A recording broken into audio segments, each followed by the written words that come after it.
Rajesh Purohit is an Indian businessman. He's an entrepreneur, an innovator, based in Guangdong in China. So he's actually there. He's been, he's experienced what has happened in that country. Rajesh, welcome. Thank you for your time. It's quite unprecedented, the scenes that we're seeing, in different Chinese cities. What has been your experience, Rajesh, since you do business there in China? Has this affected your work? How are you seeing it? Actually, zero COVID policy has affected not only my work, but you can say each and every individual staying in China or working in China. And this unrest was spontaneous. Once people can see like World Cup and all, and the rest of the world is mingling, they are back to the normal conditions. And here in China, still lockdowns, areas are getting cut off from rest of the cities or towns or the country. These things have irritated a lot of people. Yeah. And this spontaneous reaction which started since day before yesterday, it is spreading across the country now. Is it becoming worse, Rajesh? Are these protests becoming bigger and more intense? Yeah. It is spreading like a wildfire, you can say. How has it affected your work? You are a businessman, you are away from home, you're there as an entrepreneur. How has it affected the work of business persons who are trying to get their job done?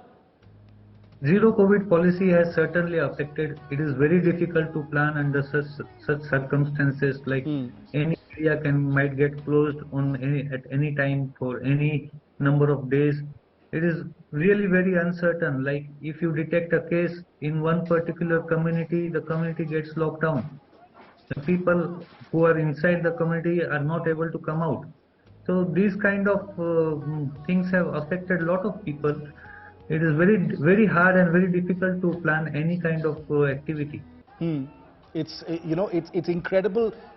It's one thing to hear from experts. It's another thing to actually hear from someone like Rajesh, who is an Indian businessman working in China. He's speaking to us live from Guangdong there, and he's telling us about his first-hand experience. And he also tells us, as someone who's there on the ground, and nothing can match the value of someone who's seeing it firsthand, that these protests are spreading and the anger is actually escalating. I'd like all of you to stay with me, because a country that once made news for setting up a COVID hospital in a few days is now in the news for developing makeshift camps and quarantine centers at lightning speed, and this too after 3 years of the outbreak of the pandemic. Take a look at how China is bracing for what it says is another COVID surge.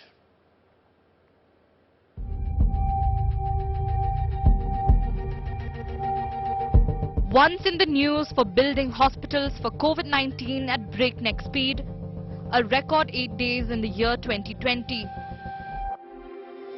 China is now in the news for these quarantine centers and makeshift camps. No, we are not in 2020, and the novel coronavirus is not novel anymore. As the world has moved on, learned to live with the virus and work its way around it, China is stuck in time. China is infamous for being the host country to the novel coronavirus and the worst for hiding the truth from the world, even misleading the WHO and blaming other countries for the outbreak. If you think the COVID crackdown measures are brutal, then what do you feel about this? These people locked up in quarantine camps being treated worse than prisoners. Toilets are being used as quarantine centers, inhuman living conditions in quarantine camps. Children isolated from their parents. The risk of infection continues to be low in the capital city of Beijing. However, makeshift camps are coming up here as well. The Chinese people continue to suffer. They are made to pay for their stay in these quarantine camps as the government monitors health status digitally through COVID passports. In New Delhi with Sneha Mardani for India Today.